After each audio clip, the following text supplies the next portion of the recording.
भविष्य, वो दौर जब मानवता जमीन से उठकर अंतरिक्ष की ओर अपने पैर पसार रही थी। मून और मार्स पर बेस बनाने के बाद अब तलाश शुरू हो चुकी थी सदियों से चली आ रही एक सवाल के जवाब की। क्या इस ब्रह्मांड में कहीं हमारे अलावा भी कोई बुद्धिमान जीव मौजूद है, और अगर हाँ तो उनकी तलाश मानवता को किस अंजाम तक ले जा सकती है।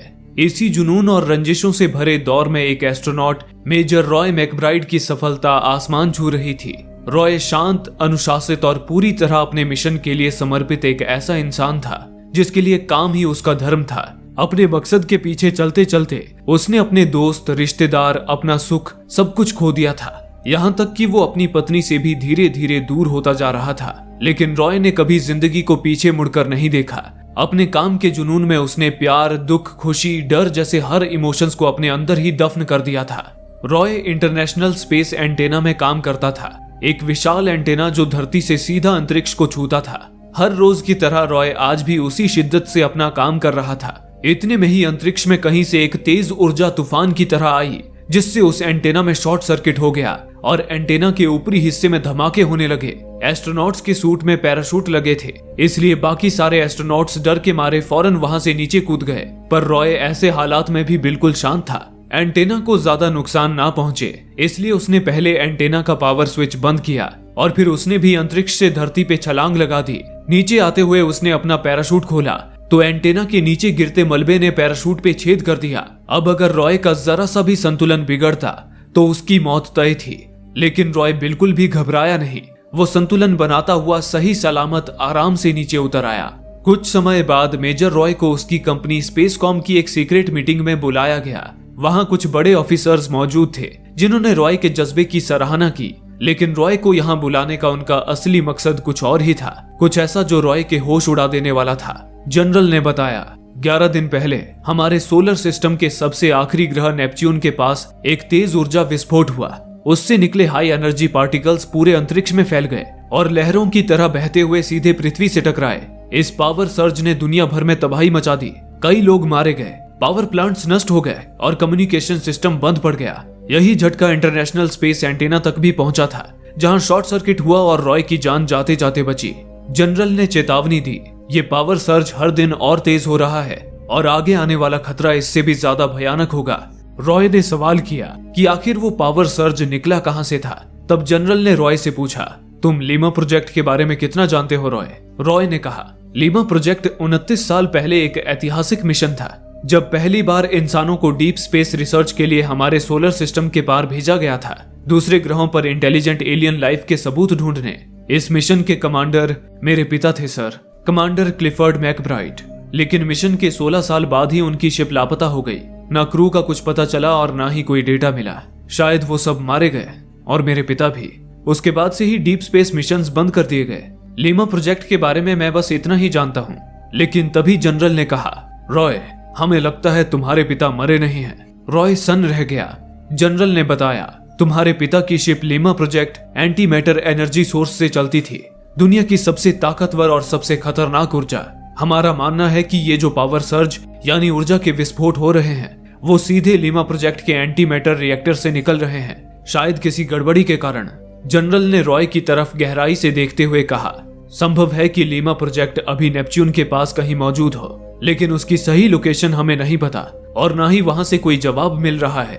रॉय, अगर हमने जल्द उस शिप को ढूंढकर उसका रिएक्टर बंद नहीं किया तो ये पावर सर्ज एक ऐसे चेन रिएक्शन में बदल जाएगा जो पूरे सोलर सिस्टम को तबाह कर देगा और धरती से हर जीव का नामो निशान मिट जाएगा। ये सुनकर रॉय ने पूछा, लेकिन आप मुझसे क्या चाहते हैं सर? जनरल ने कहा, रॉय, हम चाहते हैं कि तुम हमारे मार्स बेस पर जाओ। पृथ्वी के तो सारे कम्युनिकेशन सिस्टम पावर सर्ज के कारण फेल हो चुके हैं, लेकिन मार्स पर एक अंडरग्राउंड लेजर ट्रांसमीटर मौजूद है जो अब भी बचा हुआ है। उसकी मदद से तुम अपने पिता को एक पर्सनल मैसेज भेजो नेपच्यून की ओर। अगर तुम्हारे पिता सचमुच वहां जिंदा हैं, तो शायद बेटे की अपील सुनकर वो जवाब दें। अगर वो जवाब देते हैं तो उनकी सिग्नल से हमें शिप की लोकेशन पता चल जाएगी और तब हम शिप को ढूंढकर इस तबाही को रोक पाएंगे। रॉय अपनी ड्यूटी के लिए हमेशा समर्पित, बेझिझक इस मिशन के लिए राजी हो गया। इस मिशन में कर्नल प्रुइट रॉय के साथ था। प्रुइट रॉय के पिता क्लिफर्ड का पुराना सहकर्मी और दोस्त भी था। एक कमर्शियल फ्लाइट से मून पहुंचने के बाद रॉय और कर्नल प्रूइट को यूएस मिलिट्री के जवान रोवर से लेकर स्पेसकॉम के बेस की ओर जाने लगे। एक ऐसा बेस जो मून के दूर अंधेरे वाले हिस्से पर बसा था। हालांकि मून पर किसी एक देश का अधिकार नहीं था। यहाँ अनगिनत खनिज से भरे इलाके थे जिन पर अलग अलग ताकतें कब्जा जमाने के लिए आपस में लड़ती रहती थी। ऐसे ही जब मिलिट्री सोल्जर्स रॉय और प्रूइट को लेकर अपने बेस की तरफ बढ़ रहे थे, तभी कुछ स्पेस पायरेट्स ने उन पर हमला किया। सोल्जर्स और पायरेट्स के बीच गोलीबारी होने लगी। इस हमले में सारे सोल्जर्स मारे गए, लेकिन अपना बलिदान देकर उन्होंने रॉय और प्रूइट को सही सलामत बेस तक पहुंचा दिया। इस भयानक घटना ने प्रूइट को अंदर तक हिलाकर रख दिया था। वो डर से कांप रहा था, लेकिन वहीं रॉय के माथे पे डर या चिंता की एक शिकन तक नहीं थी, जैसे उसने अपने इमोशंस को अपने अंदर दफन कर दिया हो। प्रूइट की हालत अब इस मिशन पर आगे जाने लायक नहीं थी। उसने रॉय को एक डिस्पोजेबल मेमोरी चिप दिखाई और बताया कि इसमें एक टॉप सीक्रेट इंफॉर्मेशन है जो स्पेसकॉम कंपनी ने चुपके से उसे दी थी। उस इंफॉर्मेशन में कुछ था जिसे स्पेसकॉम रॉय से छुपा रही थी। प्रूइट ने इंसानियत के नाते रॉय को वो चिप सौंप दी। इसके बाद रॉय अपनी नई स्पेस टीम के साथ स्पेसशिप पर सवार हो गया। अगली मंजिल थी मार्स। मून से निकलते ही सफर के दौरान रॉय ने चुपके से प्रूइट से मिली वो टॉप सीक्रेट फाइल खोली। उस फाइल में एक वीडियो क्लिप थी लीमा प्रोजेक्ट शिप की। स्क्रीन पर रॉय के पिता क्लिफर्ड नजर आ रहे थे। चेहरे पर थकान और बेचैनी साफ झलक रही थी। क्लिप अधूरी थी, लेकिन एक बात बिल्कुल साफ थी, क्लिफर्ड जिंदा थे। उस फाइल में स्पेसकॉम ने प्रूइट को एक निर्देश भी दिया था। उन्होंने बताया था कि ये वीडियो काफी समय पहले लीमा प्रोजेक्ट से आई थी। शायद ये क्रू मेंबर्स का एक इमरजेंसी मैसेज था। इस मैसेज से अंदाजा लगाया गया कि किसी कारण क्लिफर्ड ने जानबूझकर शिप का सारा कम्युनिकेशन सिस्टम बंद कर दिया था और शायद जहाज का कंट्रोल भी उनके हाथ से निकल चुका था। स्पेसकॉम के इस गुप्त संदेश में साफ साफ कहा गया था कि अगर रॉय अपने पिता से कोई जवाब पाने में नाकाम हो जाता है तो लीमा प्रोजेक्ट शिप को सीधे नष्ट कर दिया जाए। रॉय गहरी सोच में डूब गया। उसके लिए उसके पिता क्लिफर्ड एक हीरो थे। उनके आदर्शों पर चलकर ही रॉय यहाँ तक पहुंचा था। क्लिफर्ड एकमात्र ऐसे एस्ट्रोनॉट थे जिन्होंने जुपिटर और सैटर्न तक का सफर तय किया और फिर इस डीप स्पेस रिसर्च प्रोग्राम का हिस्सा बने। अपने काम को वो अपनी जिंदगी से भी ज्यादा अहमियत देते थे। तो क्या वाकई उन्होंने अपने फर्ज से गद्दारी की थी, या फिर कोई ऐसी वजह थी जिसने उन्हें ऐसा करने पर मजबूर कर दिया? इन्हीं सवालों के बीच उलझा रॉय आखिरकार मार्स की लाल सतह पर उतर गया। वहां पहुंचते ही बिना किसी देरी के रॉय को एक कमरे में लाया गया जहां अब रॉय को अपने पिता को संदेश भेजना था।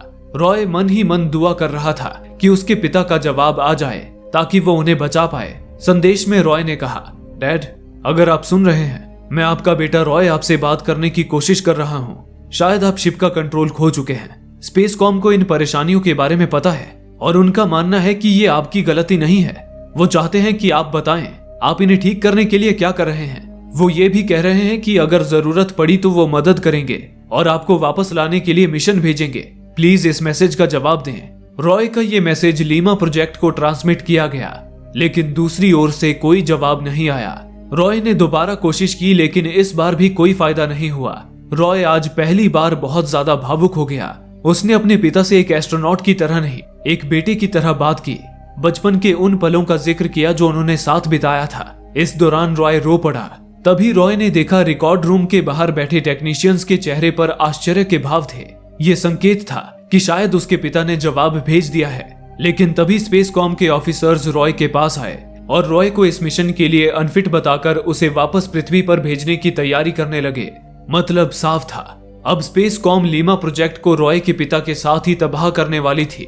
रॉय बहुत ज्यादा गुस्से में आ गया। वो चाहकर भी कुछ नहीं कर पा रहा था। तभी एक लड़की उसके कमरे में आई।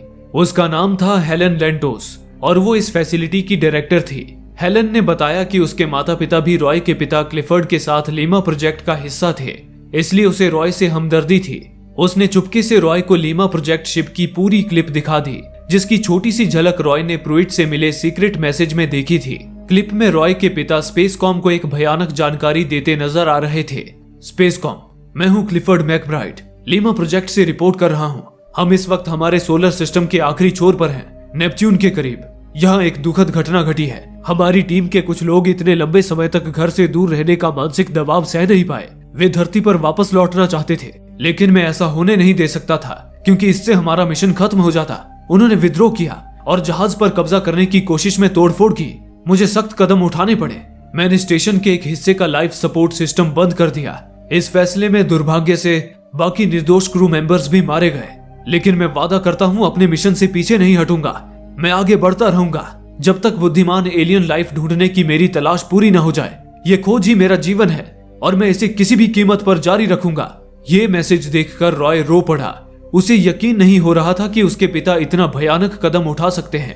पर हेलेन ने कहा, यह हकीकत है रॉय, लेकिन स्पेसकॉम कभी नहीं चाहेगी कि यह हकीकत किसी को पता चले। अगर लोगों को पता चल गया कि इस पावर सर्ज की वजह लीमा प्रोजेक्ट है तो उनकी काफी बदनामी होगी। इसलिए वो हमेशा दुनिया से सच छुपाकर तुम्हारे पिता को हीरो की तरह दिखाते रहेंगे। लेकिन हकीकत यह है कि तुम्हारे पिता ने मेरे माता पिता की हत्या की थी और अब वो शख्स पूरी दुनिया के लिए खतरा है। तुम इस सच्चाई को मानकर वापस पृथ्वी पर लौट जाओ तो बेहतर होगा। हेलेन ने रॉय को बताया कि कुछ देर पहले रॉय के पिता ने उसे जवाब दिया था, जिससे स्पेसकॉम को उसके शिप की लोकेशन मिल गई है और अब जल्द ही एक क्रू नेपच्यून की ओर रवाना होने वाली है, न्यूक्लियर बॉम्ब लेकर उस शिप लीमा प्रोजेक्ट को तबाह करने के लिए। लेकिन रॉय ऐसे ही पीछे नहीं हट सकता था। उसके मन में अब भी कई सवाल थे जिसका जवाब केवल उसके पिता दे सकते थे। वो अपने हीरो, अपने आदर्श को ऐसे ही नहीं खो सकता था। रॉय ने हेलेन से एक मदद मांगी, उसे उस मिशन का हिस्सा बनाने के लिए जो लीमा प्रोजेक्ट पर धमाका करने जाने वाली थी। रॉय ने कहा कि वो अपने पिता से मिलकर बात करना चाहता है, वो उन्हें वापस लाना चाहता है। हालांकि हेलेन उसे इस मिशन का हिस्सा तो नहीं बना सकती थी, लेकिन हेलेन ने गैर कानूनी तरीके से रॉय को उस रॉकेट तक पहुंचा दिया। रॉय रॉकेट के लॉन्च होने से ठीक पहले स्पेसशिप में दाखिल हो गया, लेकिन जल्द ही शिप के क्रू मेंबर्स को रॉय के घुसपैठ का पता चल गया। कमांड सेंटर ने क्रू मेंबर्स को रॉय को खत्म करने का आदेश दिया, जिसके बाद उन्होंने रॉय पर हमला कर दिया। रॉय उन्हें समझाता रहा कि वो बस इस मिशन का हिस्सा बनना चाहता है, वो उनके लिए कोई खतरा नहीं है। लेकिन क्रू मेंबर्स ने उसकी एक नहीं सुनी। शिप के कैप्टन ने रॉय पर गोली चलाई, लेकिन वो गोली गैस टैंक पर जा लगी, जिससे गैस हवा में फैल गई। वो एक जहरीली गैस थी जिससे शिप के सारे क्रू मेंबर्स मारे गए। खुशकिस्मती से रॉय ने स्पेस सूट पहना था, जिससे उसकी जान बच गई। रॉय को उन क्रू मेंबर्स की मौत का अफसोस हो रहा था, लेकिन अब वो जिस रास्ते पर बढ़ चला था उससे पीछे भी नहीं हट सकता था। उसने फैसला किया कि वो अकेले ही इस मिशन को पूरा करेगा। इस लंबे सफर में रॉय बिल्कुल अकेला था। ये अकेलापन उसे खाए जा रहा था। उसे एहसास हो रहा था कि वो अपने पीछे क्या छोड़ आया है, एक जिंदगी, एक प्यार, दोस्त, रिश्तेदार, सब कुछ। अकेलेपन का दर्द उसे कचोट रहा था। फिर आखिरकार 80 दिनों के एक लंबे सफर के बाद रॉय की शिप नेपच्यून के करीब पहुंच गई। उसने देखा लीमा प्रोजेक्ट शिप नेपच्यून के ऑर्बिट के करीब थी। उसने एक शटल में न्यूक्लियर बॉम्ब रखा और शटल लेकर लीमा प्रोजेक्ट के करीब जाने लगा, लेकिन तभी उसकी शटल एस्ट्रॉइड बेल्ट से टकराई और बेकाबू हो गई। पर रॉय ने जैसे तैसे उसे संभाल लिया और लीमा प्रोजेक्ट के करीब आ गया। शटल पूरी तरह डैमेज हो चुकी थी, इसलिए रॉय ने न्यूक्लियर बॉम्ब निकाला और शटल को अंतरिक्ष में ही छोड़ दिया। अब वो लीमा प्रोजेक्ट के अंदर दाखिल हुआ। रॉय के सामने एक भयानक दृश्य उभर कर आया। हर तरफ क्रू मेंबर्स की लाशें तैर रही थी। रॉय उन लाशों से गुजरता हुआ इंजन की तरफ आया और वहां न्यूक्लियर बॉम्ब फिट करके उसमें 3 घंटे का टाइमर सेट कर दिया। इतने में ही रॉय को किसी ने पुकारा। रॉय ने ऊपर की तरफ देखा। वो उसके पिता क्लिफर्ड थे। उन्हें देख रॉय की आंखें नम हो गई। क्लिफर्ड ने रॉय को बताया कि वो बहुत समय से वहां अकेला है और पावर सर्ज को रोकने की कोशिश कर रहा है। रॉय ने उससे पूछा कि ये सब कैसे हुआ। क्लिफर्ड ने बताया कि उसके आखिरी बचे वफादार क्रू ने भी जब यहाँ से भागने की कोशिश की तो क्लिफर्ड को उन्हें भी मौत के घाट उतारना पड़ा और इसी अफरा तफरी में शिप के एंटी मैटर रिएक्टर में गड़बड़ी आ गई और ये पावर सर्ज होने लगे। इतना सब हो जाने के बावजूद रॉय अपने पिता को घर ले जाना चाहता था, पर क्लिफर्ड ने साफ इनकार कर दिया। उसने कहा कि उसे धरती की कोई परवाह नहीं है और न ही परिवार या रिश्तों की उसके दिल में कोई अहमियत है।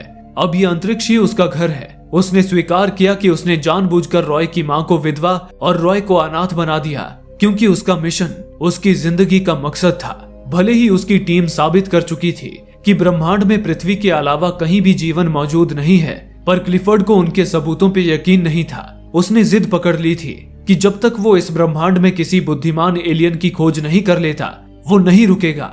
लेकिन ये सब सुनकर भी रॉय के अंदर अपने पिता के लिए वही इज्जत, वही प्यार बरकरार था। वो अपने पिता को घर ले जाने पर अड़ा रहा और उन्हें मनाकर किसी तरह अपने साथ शिप से बाहर ले आया। लेकिन क्लिफर्ड के अंदर तो अजीब सनक सवार थी।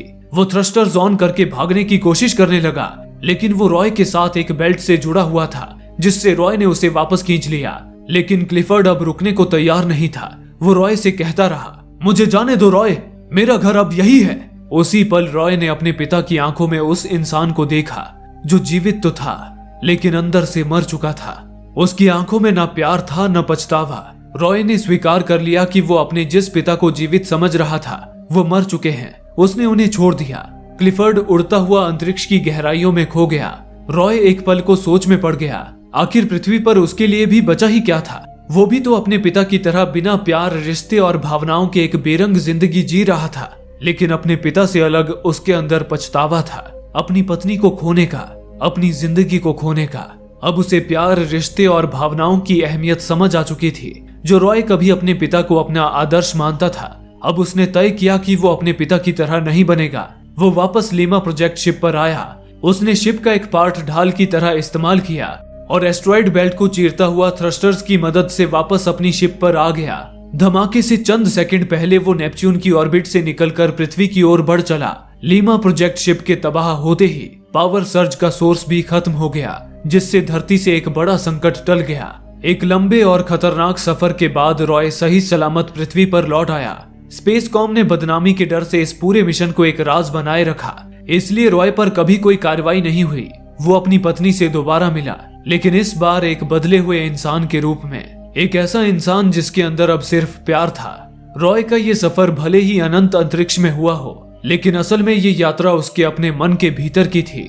एक ऐसी यात्रा जिसने उसे सिखाया कि हमारी भावनाएं जैसे दुख, दर्द, प्यार और खुशी ही हमें इंसान बनाती हैं। इसके बिना ना तो हम इंसानियत के हक में फैसले ले सकते हैं और ना ही कभी सच्चा सुख पा सकते हैं। कई बार हमारा गुजरा हुआ कल, हमारा काम या हमारा जुनून हमें अंधा कर देता है। ये हमें उस अनजाने भविष्य की तरफ धकेल देता है जिसकी तस्वीर भी हमारी आंखों के सामने साफ नहीं होती। उसके पीछे भागते भागते हम वो नहीं देख पाते जो हमारे बिल्कुल सामने है। हमारा घर, परिवार, माँ बाप या जीवन साथी का वो प्यार जो हमेशा हमारा इंतजार कर रहा होता है।